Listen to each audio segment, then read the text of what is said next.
Hi അസ്സലാമലൈക്കും. ഇന്ന് ഞാൻ ഉമ്മച്ചിയും വാപ്പയും കാണാൻ വീട്ടിൽ പോയിരുന്നു കേട്ടോ. അപ്പോൾ ഞാൻ വണ്ടി എടുത്തില്ലായിരുന്നു, ജാസ്മിനെ വീട്ടിലോട്ട് ആക്കുകയാണ്. അങ്ങനെ കണ്ടച്ചിറ പള്ളിയൊക്കെ കഴിഞ്ഞ് നമ്മൾ പാസ് ചെയ്ത് വരുമ്പോൾ അവിടെ കണ്ടച്ചിറ ചീപ്പ് എന്ന് പറഞ്ഞൊരു സ്ഥലമുണ്ട് കേട്ടോ. പണ്ട് ഐഷുമോള് ഇതുവഴി പോകുമ്പോൾ ഐഷുമോൾക്ക് ബീച്ച് കാണണമെന്ന് പറയുമ്പം ഞാനും ജാസ്മിക്കായി അവിടെ കൊണ്ടുവന്നാണ് ബീച്ച് കാണിക്കുന്നത്. അവിടെ പണ്ടത്തെ ബീച്ചായിരുന്നത്. അങ്ങനെ കുറച്ച് നേരം അവിടെ കുഞ്ഞുങ്ങളെ അതൊക്കെ കാണിച്ച് കുറച്ച് ഫോട്ടോസൊക്കെ എടുത്ത് നമ്മൾ അന്നേരം തിരിച്ച് കുറച്ച് നേരം നിന്നതേ ഉള്ളൂ. അങ്ങനെ വീടെത്താറാവുന്നതിന് കുറച്ച് മുമ്പ് അവിടെ ഒരു പള്ളിയുണ്ട്, അവിടെ ഒരു ഷോപ്പുണ്ട്. അവിടുത്തെ 40 രൂപ ഷവർമ എന്ന് പറയുന്നത് നല്ല ടേസ്റ്റാണ്. അപ്പോൾ നിങ്ങളെ വീട്ടുകാരിൻ്റെ അടുത്തൊക്കെ ഉണ്ട് ഇങ്ങനത്തെ ഉള്ളൊരു ഷോപ്പൊക്കെ, ഇങ്ങനെ ഷവർമയൊക്കെ കിട്ടുന്നത്. അപ്പോൾ നമ്മളിവിടെ നിന്ന് മേടിക്കും കേട്ടോ. പെട്ടെന്ന് തീരും. പള്ളി അടുത്തുള്ളത് കൊണ്ട് നിസ്കരിക്കാൻ ആളുകൾ വരുമ്പോൾ എല്ലാവരും അങ്ങ് മേടിക്കും.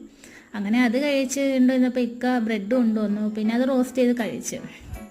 അപ്പോൾ അത്രയേ ഉള്ളൂ. എല്ലാവരും സപ്പോർട്ട് ചെയ്യുക, സബ്സ്ക്രൈബ് ചെയ്യുക.